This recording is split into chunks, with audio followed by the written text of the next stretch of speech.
Hi everyone. On Friday, Teenage Engineering released the OPXY 1.0.45 firmware update. I want to highlight one line from the update notes, which reads, "Don't allow moving MTP folders from one root folder to another." I'm going to take some responsibility for this one because last week I decided to be very cautious and back up all of my OPXY projects before I cleared out some old ones. So I connected my XY to my computer, opened up MTP mode, and double-clicked the projects folder. Only, instead of double-clicking the projects folder, I clumsily clicked it and dragged it to the samples folder, which ultimately erased all of my projects. So what does this have to do with arranging? Well, I've spent the last week recreating a lot of my songs from scratch and rearranging songs from much earlier versions of them, like recovered from maybe a month ago. I've learned a lot along the way, and I want to share some of those tips with you. It's very different than the way that patterns and scenes work on the KO2 or the OPZ, so this took me a bit to figure out, really. This is going to be somewhere between a demo and a deep dive. I'm going to be talking about scenes, patterns, and songs, the way that they relate to each other, the things that you can do with them individually that you might not have thought about, and I'm going to talk about a couple of different ways to use song mode that I've personally found helpful. First, let's talk about scenes. I'm going to open up Arranger mode by pressing this button here, and this number that's circled in the middle is our scene number. Scenes can be different sets of patterns, but they could also be different mutes, and they apply to both the instrument tracks and, if you press it again, the aux tracks. Personally, I like to think of them like mute groups because if you think of them as separate patterns, it's going to get very confusing when you go to make changes in one and you try to keep track of everything else that you just accidentally edited. Here's the example pattern that I'm working with today, where I haven't done any muting, there's kind of too much going on, and this could really benefit from introducing elements one at a time and some variation along the way. So that's ultimately what I'll be doing in this video. Here's what we've got right now.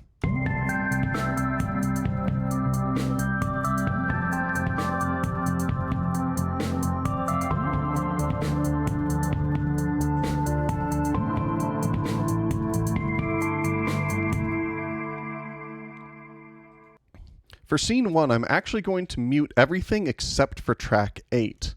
And that's because I'm just going to have the chords come in on their own.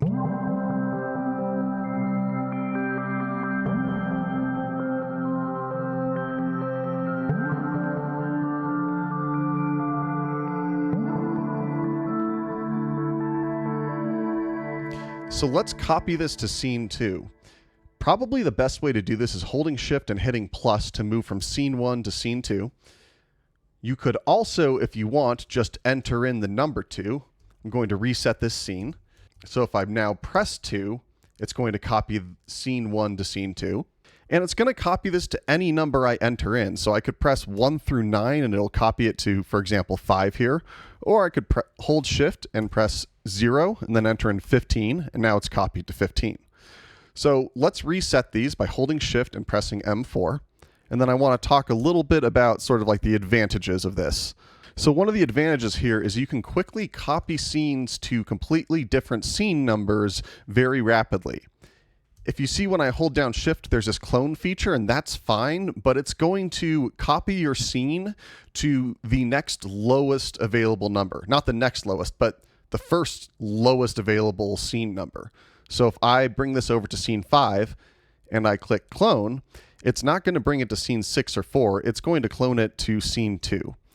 That might be okay here, but it gets a bit complicated if you're working on like scene 40 and then suddenly it brings you down to scene 13 or something like that. So let's copy this to scene 2 by holding shift and pressing plus. And on scene 2, I'm going to unmute my digital kit because it's got the hi-hats there. And I'm going to unmute the melody on track 6. So we've got this instead.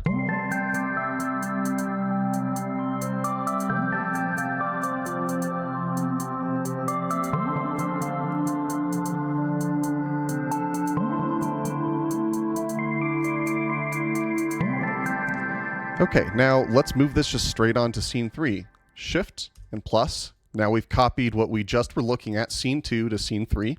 And here is where I want the bass and the acoustic kit to come in.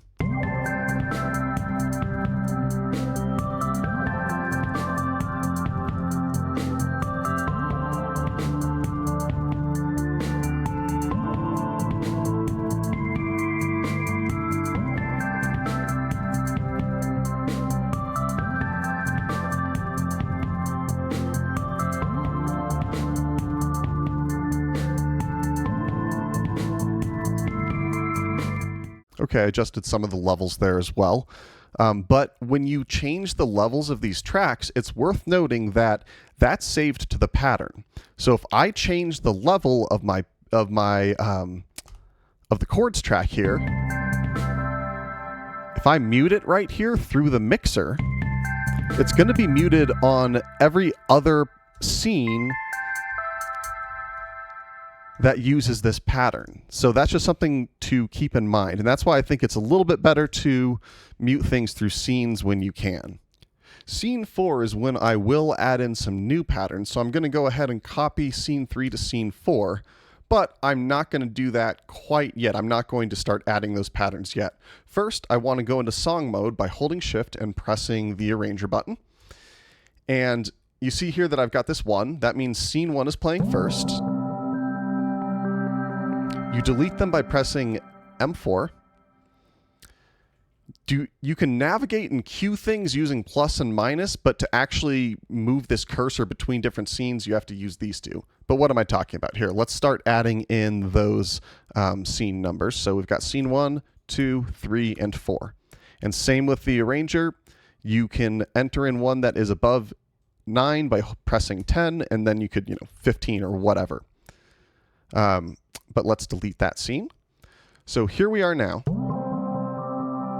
If I wanted to queue up scene 3 from right here, I could hit plus, and it's flashing because it's going to stay in song mode, but now it's going to play scene 3 after scene 1 is finished.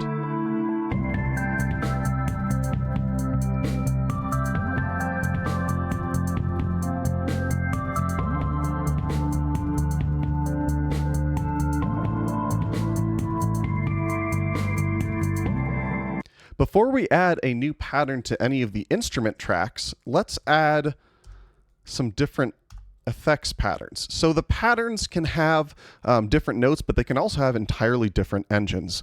So for this one, I'm going to have scene 1. Let's make it not just the delay it was by default. I'm going to make this a different engine. Let's go hold Shift, press FX1. I'm going to make this let's make it a lo-fi engine.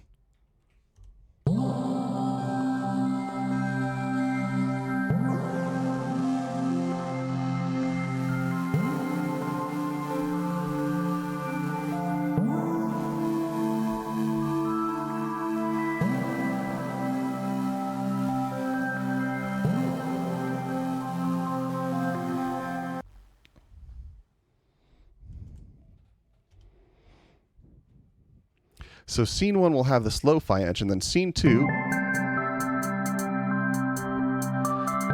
maybe I'll keep it at the lo-fi engine.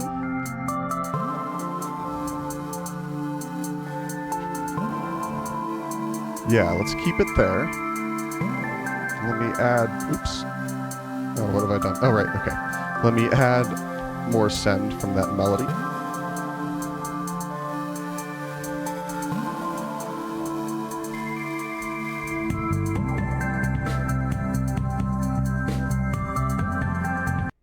And for most of this, instead of having that bit crusher or the default delay engine, maybe what I'll do is I'm going to swap this out and let's try a phaser for the whole thing.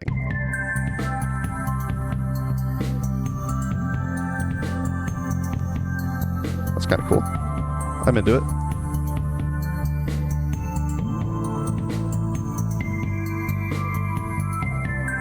Especially with the hi-hat going into it. That sounds really cool. I thought that was risky because since I changed the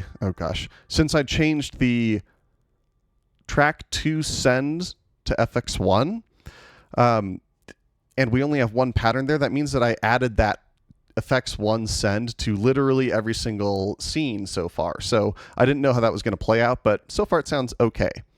But what I'm going to do is let's move over to scene 4.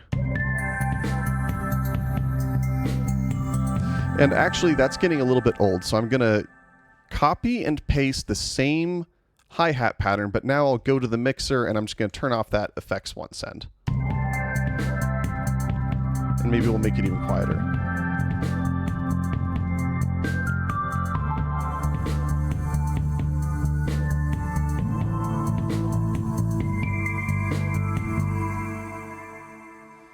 Okay, so on scene 4, I think I may also introduce a counter melody.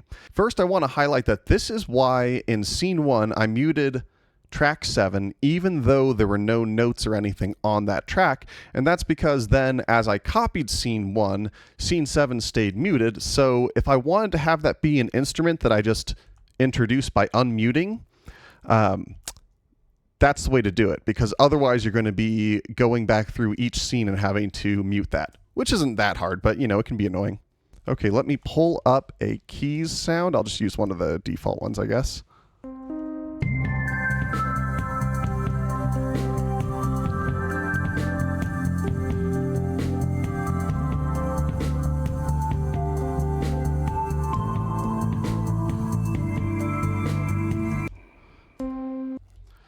Oh man, I wish I would have recorded what I just did. Let's see.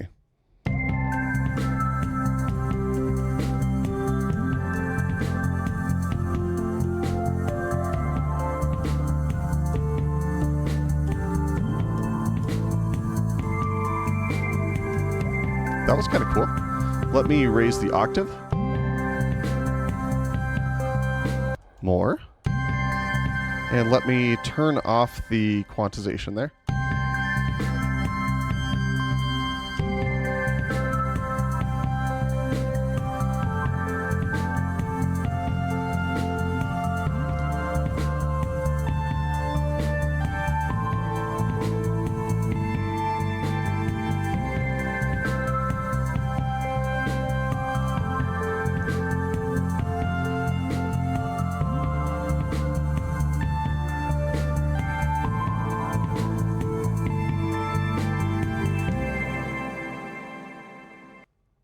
Okay, I'll add one more scene, and I'm just going to have the drums drop out. I'm not going to do any drums variations or anything, even though I usually love that kind of thing.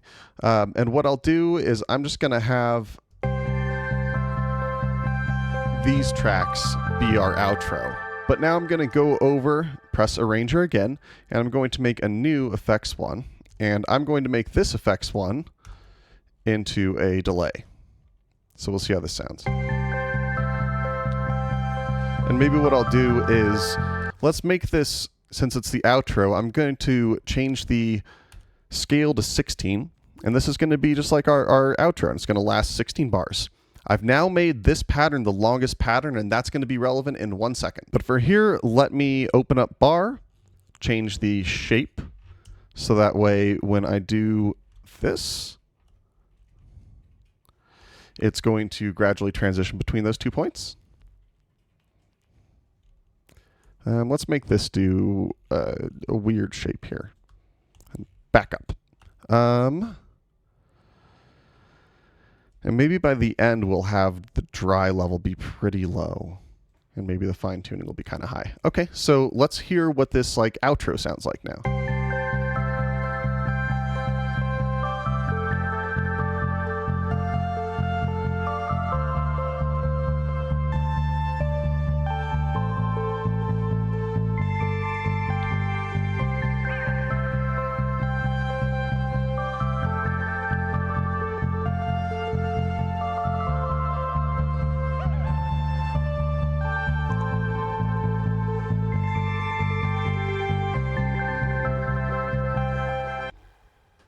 And this new pattern is the longest in the entire scene. So if I go back to scene 4, we're going to see this is going at a rate of like 8 bars for the whole scene. If we go here, this is now half that speed. And so the significance of this is that just by muting a track, you can change the duration of a scene. And this can be good or bad, because if you just want a drum intro, like let's say that I wanted scene 6 to just be only my drums, right? So I'll mute effects 1, I will go over here and I'm going to unmute my drums and mute everything else. What if this is what I wanted? Well, now it's a 1 bar scene. So in this case, I'm probably more likely to go give this maybe its own new punch-in pattern, and maybe I'll make that however long I want this to be. Like if I want it to be a 4-bar drum intro.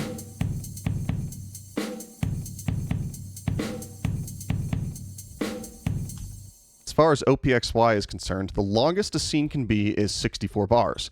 But a pattern could technically last a lot longer than that if you used step components. So, for example, let's just take the brain track here, and if I set it to track scale of 16, yes, this is 16 bars.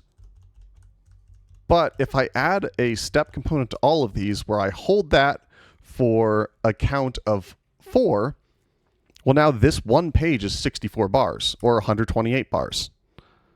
And in fact, if I want it to repeat double, now this one page is 256 bars. Now, I don't really recommend this just because then you end up with, like, if I'm playing and I wanted to go to scene 4, I'm going to have to wait for this very long track to catch up. Otherwise, it's going to be all, like, out of place, right?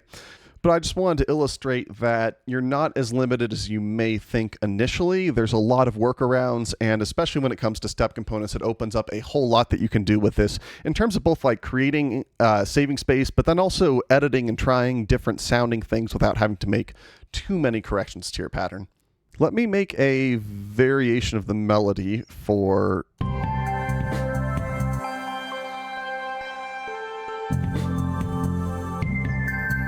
Maybe on 4, we will have the counter melody, but not the initial melody.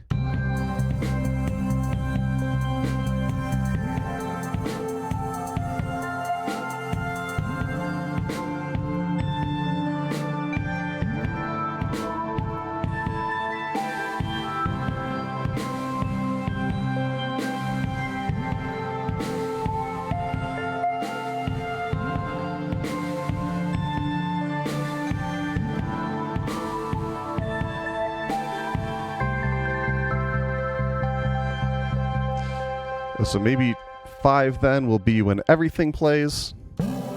Oops. Oh, but then I also will want to change that back to the phaser effect. And then for 6, our outro, I'm going to change the pattern for effects 1 to being that delay. And then here, I'm going to take out our drums and just leave these tracks. Maybe take out the chords too, because they've been there so much of the song.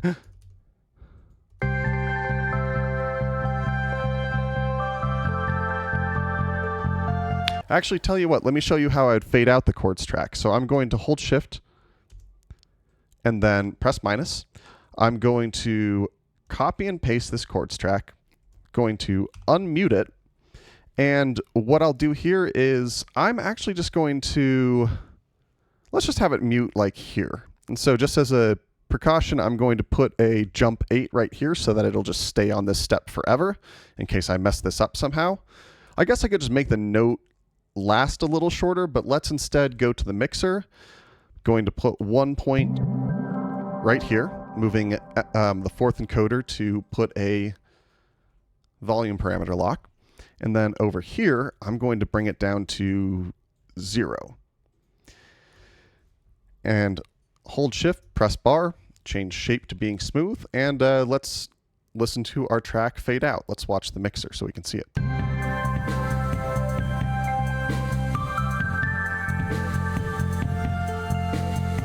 Maybe that's too fast. Maybe I want that to happen on the second page. So I don't know if there's an easier way of doing this, but I'm just going to go ahead and actually clear all the parameters. Make this where it was before. Get rid of this jump 8. And I will, I'll put it here now. And I'm going to put the low volume point right there. Let's make sure, double check that the shape is right. Here we go. So if I listen to just this,